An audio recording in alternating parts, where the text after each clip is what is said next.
Hello there and welcome back to Utility Sports. In today's video, we are covering the NBA free agency winners and losers.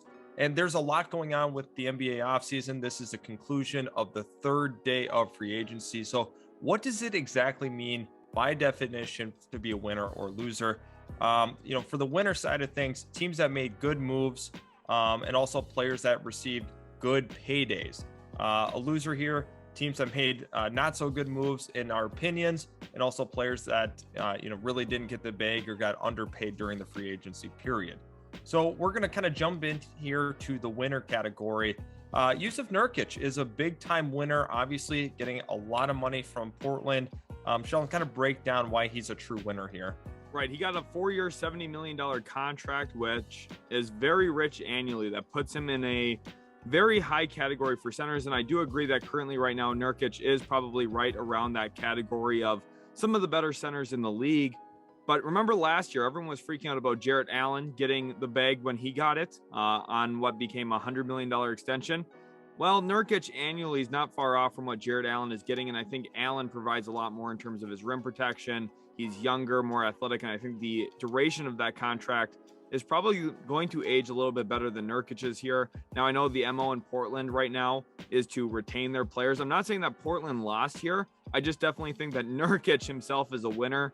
Before free agency, I just did not envision him getting the annual value like he did on this contract. So definitely a really good outcome for him. Again, not the end of the world for the Blazers. They went over the cap to keep him using bird rights. So again, it doesn't really hurt that organization, but it does limit them long-term just a hair by getting them a little bit closer to the luxury tax than maybe I think they should be, just based on what his annual value is. But again, Nurkic is a good center, and they needed to keep him around to do what they want to do this year.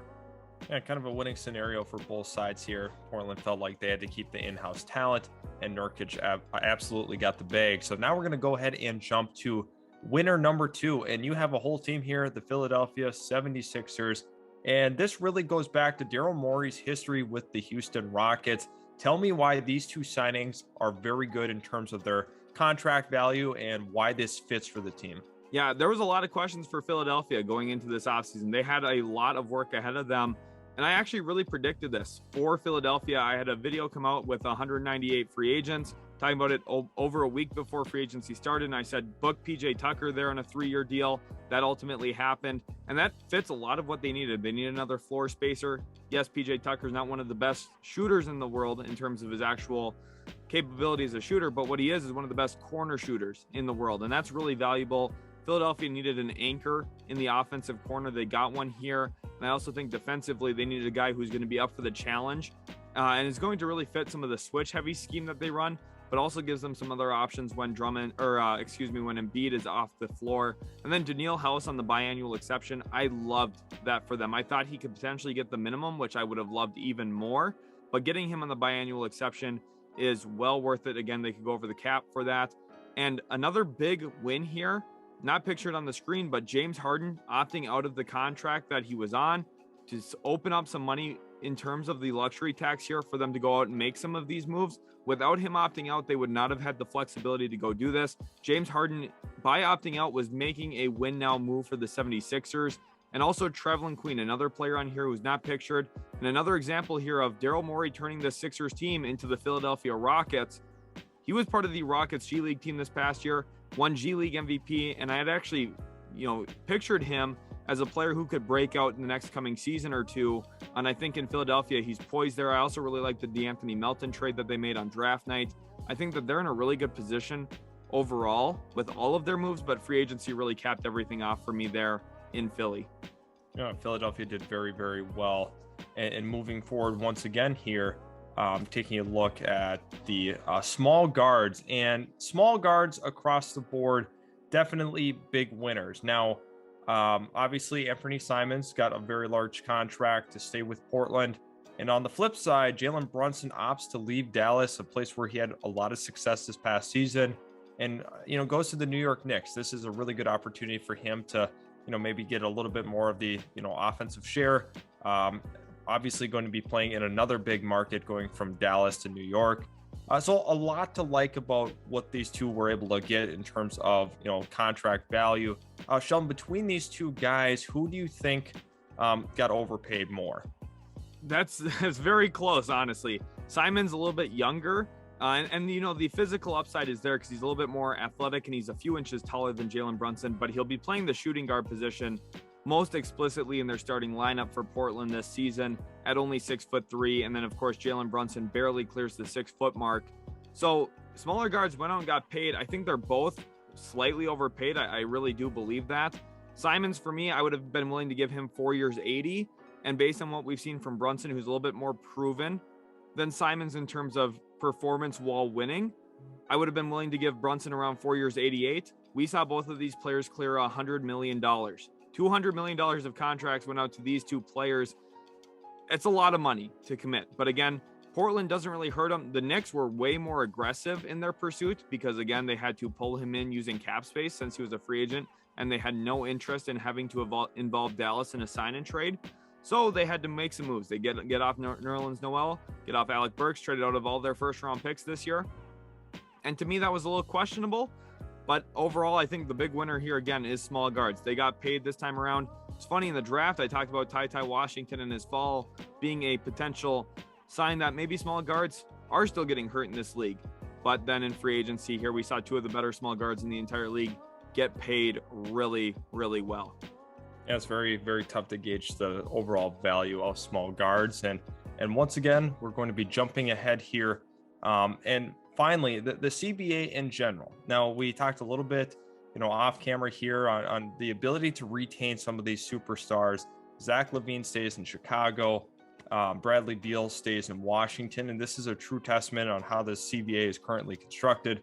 Obviously, having more money as an incentive to stay with your current team, it made a big impact this offseason.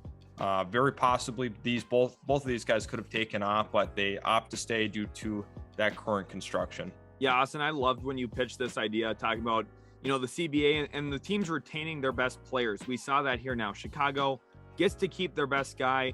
After, remember, a few years ago, he signed an offer sheet with the Sacramento Kings, and now he's still playing in Chicago and still under contract now for another 5 seasons. It's really good for Chicago to have kept Zach LaVine. What a deal that was, getting off of Jimmy Butler, who, yes, you could still argue Jimmy Butler is the better player. Between these two, I don't think you'd have any argument about that. But when you look at Zach LaVine, I think it's worked out well for Chicago, just given with where they were at when they had Jimmy. That trade has panned out well for them. Can't say quite the same about Minnesota with that Jimmy Butler deal. But then when you look at Washington here, and I know there's going to be some speculation, and I've been speculating about it even before he signed that extension with them. Again, 5 years, $251 million. I'm not sure if I would deem the Wizards as a huge winner based on how much money that is annually. But the positive here is when Beal ends up wanting out, which I think is a foregone conclusion. I would be surprised if he finishes his career in Washington. This is the whole point of the CBA though, right? Keep Beal there through free agency and allow the Wizards the opportunity to trade him at some point, bring in draft picks and other assets for him. That way you don't see your star player, the player you drafted and developed, or in the Bulls case, traded for and developed, you don't see them walk out of the door for nothing. Ultimately, the CBA had a huge win this offseason. For the most part, we'll talk about a team in a little bit here that maybe counteracts that a little bit. Now, taking a look at some of the honorable mentions here from the holistic franchise points. Previously talked about the Trailblazers a little bit with the Nurkic deal. The Boston Celtics did very, very well. When you look at the Brogdon trade, we have the Raptors, we have the Lakers. These are all teams that you really liked. Kind of break down each and every one of them, but more specifically at the end, pick out who had the best one of this group. I like the Blazers retaining their guys. Now, do I think they were a little pricey in their approach? I do. But ultimately, if they want to win around Dame, this is what they had to do, and they put themselves in a position to at least try to win. For Boston, I really like getting Gallinari for them. Now, I think defensively it hurts them more than the offense adds to them, but it's another option. Worst case, if it's not working out, you rip him out of the rotation, and you're still 8 or 9 men deep anyway. Boston doesn't need Gallinari to be great. They need him to be playable, and I think at certain moments Gallinari will be that for them. I really like the Malcolm Brogdon trade, obviously not a free agent signing, but overall I think the congruity and the mesh of that team is really good. Toronto getting Otto Porter Jr. gives them some options that I really like, and we're going to talk about them. They're going to be the team that I think did the best up to this point because of the flexibility that they have. And then the Lakers getting some youth. It's way better than what they did last offseason. Now, is it enough? I don't know. Maybe there's a Kyrie Irving deal that we see go down. Again, we're recording this on the night of day 3 of NBA free agency. So maybe in the morning of day 4, something crazy happens. We'll have to monitor that situation yet. But again, going back to the Raptors real quick, I think they're in prime position to land Kevin Durant. I think it's an OG Anunoby, Gary Trent Jr., and draft picks type of trade. And the addition of Otto Porter Jr. gives you one more valuable wing to play behind Kevin Durant. Again, their depth is going to be questioned a little bit, but you can't argue against that starting lineup. Ultimately, if they do land Kevin Durant, of having a Van Vliet, a Precious Achiuwa, Siakam, Scotty Barnes, Kevin Durant in there. I mean, that's really, really talented. And I really like that core that they have all around. You have Otto Porter Jr. off the bench, and they've got some other interesting options as well. Ultimately, I think Toronto's in a really good spot. So out of these 4, I prefer Toronto's position simply because of some of their other moves and adding a little bit of depth onto their roster. Now we're finally going to move on to the losers. One of the more clear and obvious ones with off the court issues here, Miles Bridges, a guy that was set for a massive payday when it came to free agency, coming off a very, very good year with the Charlotte Hornets. Unfortunately, he is deemed a big loser, just as him as a human being, and also just the amount of money he's going to lose in general too. Is just this is a big loser all the way around. Yeah, I completely agree. And I'm glad you said it the way you did there, Austin. He's a huge loser in real life, not even just in free agency. The fact of the matter of what he was doing to someone in front of his children, in front of the children, that is brutal and embarrassing. And there's a reason he's loser number 1 here. There's not anyone else in the entire league right now that is a bigger loser right now. And I firmly believe that. Miles Bridges, I hope he never plays again in the NBA. And I hope that the NBA has some really serious, suspensions and fines and everything associated with it if a team does ultimately sign him, which I wouldn't be surprised about if a team does. And then whatever team signs him, we can deem that team a loser as well, in my opinion. Yeah, moving on to loser number 2. You have the Brooklyn Nets, and the Brooklyn Nets are in a really, really tough position here in terms of having to decide what direction they want to go.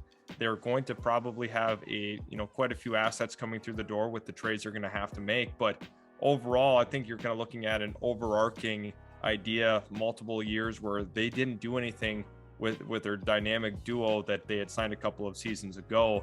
What do you make of that? This is one of the biggest black spots in the entire league right now when it comes to Brooklyn, and just quite frankly, the fact that a team that was the Cinderella story of going from a team that didn't have their draft picks to finding a way to build and develop young talent, whether that was Jared Allen or Karis LeVert or D'Angelo Russell when they pulled off the deal for him, and they really built that thing back up. Sean Marks was doing such a great job. And they got to a point where they were able to sign in free agency 2 of the best in the game in Kyrie Irving, Kevin Durant. Couldn't pull it off from there in terms of actually winning. Obviously, some untimely injuries. The world got completely shaken up by COVID-19. Everything changed and flip-flopped around Brooklyn. They send all their picks out for James Harden. You look at that trio as one of the best trios to ever be assembled in terms of the actual talent. And when they played together, we saw it. That team was going to be unbeatable if they stayed healthy, and they never did. So Brooklyn, within a matter of years, goes from terrible to really good to great to potential dynasty to now potentially getting back to scraping the barrel. I don't think they're going to be as bad as everyone else is saying. Trading Kevin Durant and Kyrie Irving is going to net you some stuff back, and they're going to try and stay competitive. And let's say even they get Russell Westbrook. I know people are making fun of Ben Simmons and Russ on the same team. They're going to be athletic. They're going to get out in transition. They're going to run. That team's not going to be as bad as everyone's saying. They're going to be somewhat competitive. Now, will they be a playoff team? I wouldn't bet on it, but there's going to be some talent there in Brooklyn still to work with. It's just going to be a long uphill battle from there. Brooklyn, this is a nightmare situation. They let 2 of the best players in the world completely run their franchise into the ground. Kyrie Irving, Kevin Durant, 2 of probably the most toxic players in the NBA when it comes to the actual logistics of the league. Yeah, I mean, that's when you have to look at it as a massive L, not only this offseason, but overall. Thanks again, guys, for tuning in. We really appreciate your support. Had a lot of fun recording so far this off season. Hit that subscribe button if you are new to the channel. Also leave a like on today's video if you did enjoy the content. Make sure you are following us on our Twitter. We will have the link in the bio. Once again, thanks for stopping by, and we will catch you in the very next Utility Sports video.